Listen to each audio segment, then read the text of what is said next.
গাজীপুরের কালীগঞ্জে বাংলা নববর্ষ ১৪৩২ উদযাপন উপলক্ষে উপজেলা প্রশাসনের আয়োজনে প্রস্তুতিমূলক সভা অনুষ্ঠিত হয়েছে।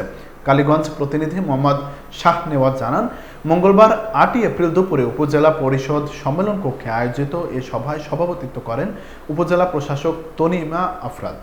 সভায় জানানো হয়, আগামী ১৪ এপ্রিল পহেলা বৈশাখ উপলক্ষে বর্ণাঢ্য র্যালি, বর্ষবরণ শোভাযাত্রা সহ প্রদক্ষিণ উপজেলা শিল্পকলা একাডেমি প্রাঙ্গণে সাংস্কৃতিক অনুষ্ঠান, ৩ দিন ব্যাপী বৈশাখী মেলা এবং শিশুদের চিত্রাঙ্কন প্রতিযোগিতার আয়োজন করা হবে।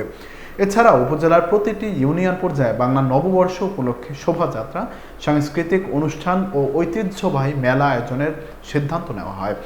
সভায় উপস্থিত ছিলেন উপজেলা সহকারী কমিশনার ভূমি নুরি তাসমিন উর্মি, উপজেলা প্রকৌশলী রেজাউল হক, উপজেলা কৃষি কর্মকর্তা ফারজানা তামলিন, উপজেলা স্বাস্থ্য ও পরিবার পরিকল্পনা কর্মকর্তা ডাক্তার রেজওয়ানা রশিদ, উপজেলা প্রাণী সম্পদ কর্মকর্তা ডাক্তার মাহমুদুল হাসান, উপজেলা শিক্ষা কর্মকর্তা নুরুন নাহার, উপজেলা প্রকল্প বাস্তবায়ন কর্মকর্তা আবুল কালাম আজাদ, উপজেলা যুব উন্নয়ন কর্মকর্তা মোহাম্মদ ইসমাইল ভুইয়া, উপজেলা সমাজসেবা কর্মকর্তা আফরোজা বেগম, কালীগঞ্জ থানা ওসি তদন্ত আশরাফুল ইসলাম, জনস্বাস্থ্য প্রকৌশলী MA আকাশ, উপজেলা মহিলা বিষয়ক কর্মকর্তা শাহনাজ আক্তার, উপজেলা শিক্ষা প্রকৌশলী সাইফুল ইসলাম শাকিল সহ প্রশাসনের বিভিন্ন কর্মকর্তা, সাংবাদিক, রাজনীতিক, ছাত্র প্রতিনিধি ও সুশীল সমাজের নেতৃবৃন্দ।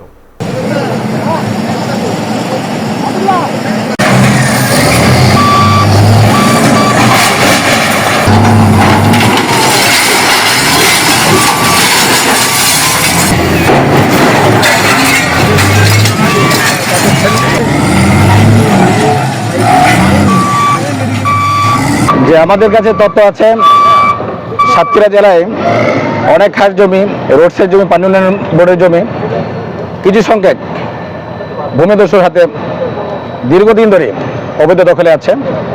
তো আমি ইতিমধ্যে আমাদের এডিসি রেভিনিউকে বলেছি যে আমাদের এই জেলায় কোথায় খাস জমি আছে এবং সেটা কী অবস্থায় আছে সে তালিকা করতে। পাশাপাশি আমি রোডসকে বলেছি এবং পানি উন্নয়ন বোর্ডকে বলেছি যে তাদের জমি কী অবস্থায় আছে এবং অবৈধ দখলে আছে কিনা। তো তারই অংশ হিসেবে আমরা গত পরশুদিন আমরা এখানকার সাতক্ষীরার অন্যতম ভূমি দখলকারী আব্দুল সপুর, তার কাছ থেকে আমি 17 বিঘা জমি উদ্ধার করি এবং আজকে এই জায়গায় আমরা যে ভাঙচুর হচ্ছে এটা রোডসের জায়গা এবং এখানে রোডসের জায়গার উপরে অবৈধভাবে দেখেন এখানে ট্রাক স্ট্যান্ড করেছে, ভরাট করে বিল্ডিং করেছে কোনো পারমিশন ছাড়াই। তাদেরকে ইতিমধ্যে নোটিশ দেওয়া হয়েছে, তারা কোনোটার তোয়াক্কা না করে তারা এখানে ভবন নির্মাণ করেছে। তো যার কারণে আজকে আমরা এটা ভাঙতে এসেছি, আমরা ভাঙছি। এখানে পাশেই জলমহল আছে, তারই আরেক ভাই রূপ, আব্দুর রূপ করে নাম, আমরা সেটাও প্রায় 2 একর জায়গা আমরা উদ্ধার করেছি, দখলমুক্ত করেছি। তো আমরা এভাবে আস্তে আস্তে এই সাতক্ষীরায় যত খাস জমি এবং সরকারের জমি মালিকানাধীন সমস্ত জমি উদ্ধারে আমরা অভিযান শুরু করেছি। তা আমাদের সাথে বাংলাদেশ সেনাবাহিনী, গর্বিত বাংলাদেশ সেনাবাহিনীর সদস্যরা আছেন, তারা সার্বিকভাবে আমাদের সহায়তা করছেন, পুলিশ বাহিনীর সদস্যরা আছেন।